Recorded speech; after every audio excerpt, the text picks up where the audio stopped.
What's Happening in These Streets is a program designed and created to talk with the unknown soldiers of yours and my community. Their gifts has been rewarding to the old and new by providing sources and resources to fulfill the needs of the people. You can find me at basementpartysociety.com BPS live video.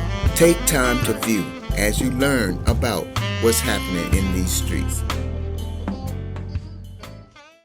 Good afternoon and welcome to What's Happening in These Streets. Today's guest is Mr. Harlon Joye as we discuss the birth of WRFG 89.3 on the FM dial, the left of your dial.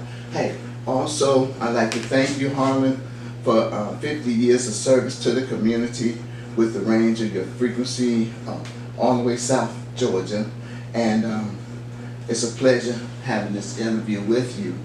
And I appreciate you allowing me to engage with you on this level of 50 years. What does 50 years feel like? It's hard to say. You start forgetting the beginning of it in places. Okay. But yeah, it's something we didn't expect. No, well, we never thought. Right. About 50 years ahead. So 50 years are going to be. But let me ask you this. So who initially are the members who felt the need for this station to exist? It's hard to put into words. So let me see how I can put this. There are a lot of people, not a lot, there were a number of people. Remember, if you ever was in one of the classes when I was talking about history, you know, I said this.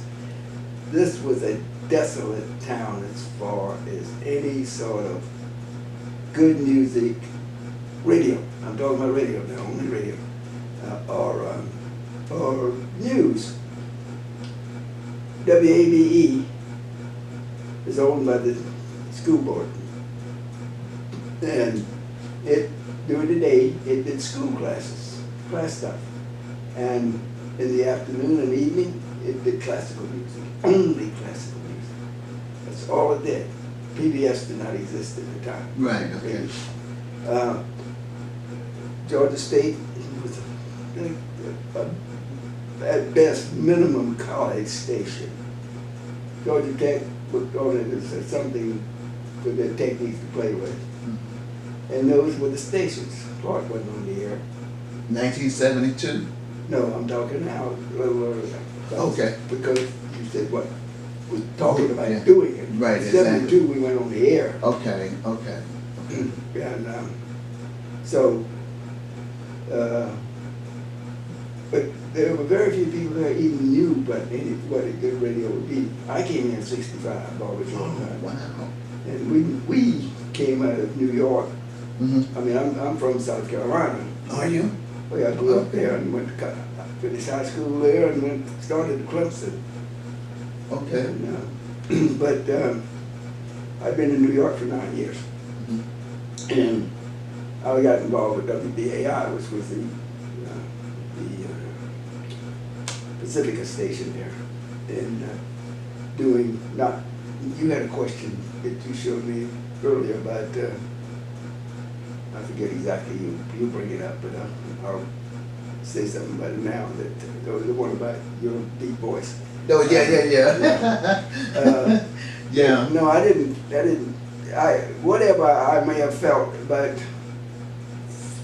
my hearing myself on the air and all, I did that in New York. Okay. I didn't operate the boards or anything, but I was sort of I was the person, like I and one other guy did a 2-hour program on the right wing in politics right after in '64, right after the 64, right after Kennedy. Mm-hmm. Okay. Anyhow, right after. So his assassination changed a whole lot of things at that time, right? Yeah. Kennedy. But I'm thinking really 64. The right ran. What was his name? I can't remember his name right now, but the Republicans ran a right winger, Mm. and two of us did a whole analysis about where the Republicans were going and where the right wingers.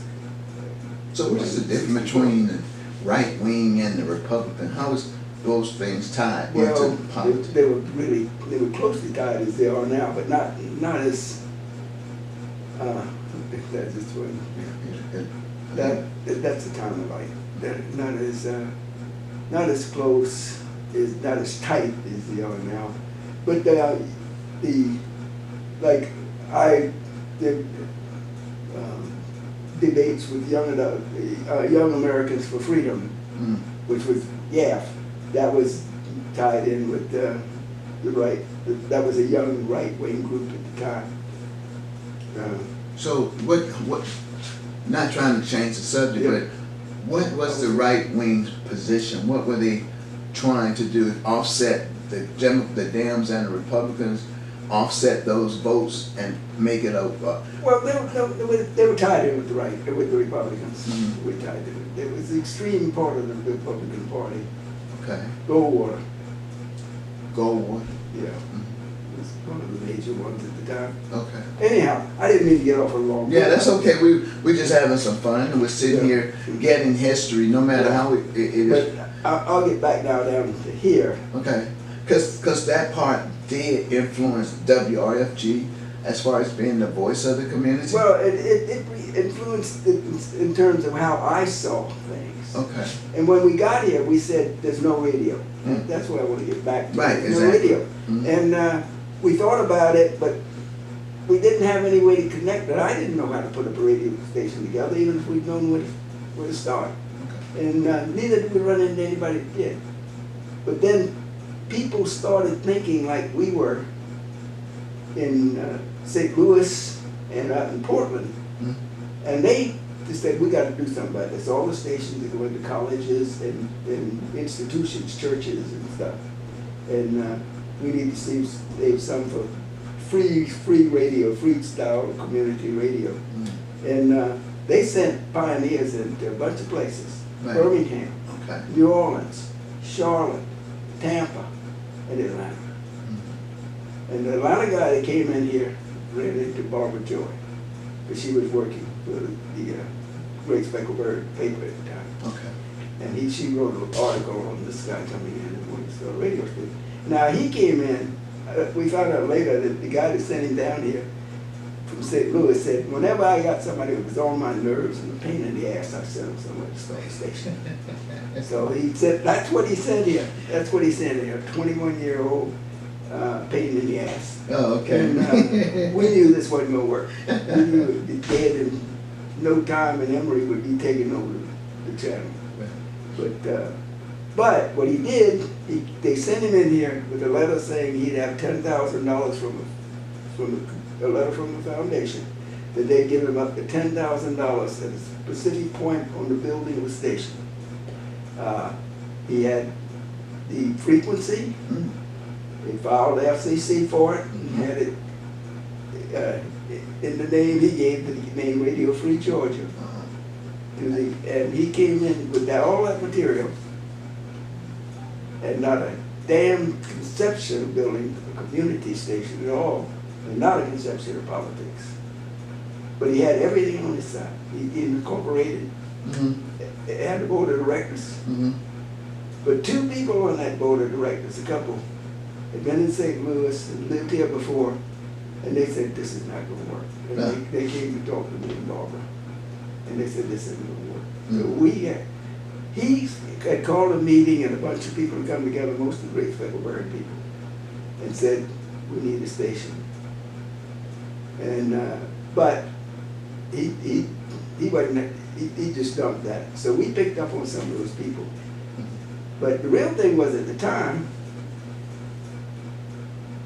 the four of us, really 4 or 5 of us, that really said, this has to work. But we thought, it's got to be a community station. And it could not be like, the Great Speckled Bird was a good left paper, but it was no way white. Mm.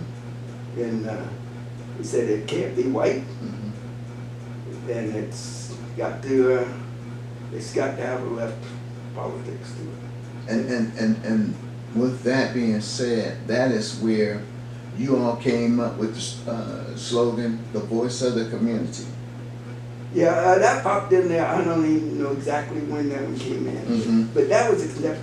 I had the conception of a whole enough of news coming out of communities, geographical communities, racial communities, communities for interest communities, and building in those communities as much as we could broadcasting. Now this was the time of Nixon. And during that, yeah, so that was early what, 70, 67? 1970. So at that time, I think you all were looking more at from a diverse perspective, you know, and all inclusive. Yeah. In that, during that era. Yeah, we said it's got to be inclusive, and it's got to be left, and it's not going to be a soapbox. No corporations, no right wing. It's got its own position in the world. Even though no Democratic Party is a party, we were left of that. But we were very careful what we said. Yeah. Because Nixon had COINTEL. I'd already been dismissed from teaching in Atlanta by the FBI. Why is that? Because of my politics in New York. Oh. But open-mindedness. No. What was your politics into what respect though? I came out of the Trotskyist, Marxist community and into the socialist. What's branched off and is now the Democratic Socialist Party in Atlanta right now.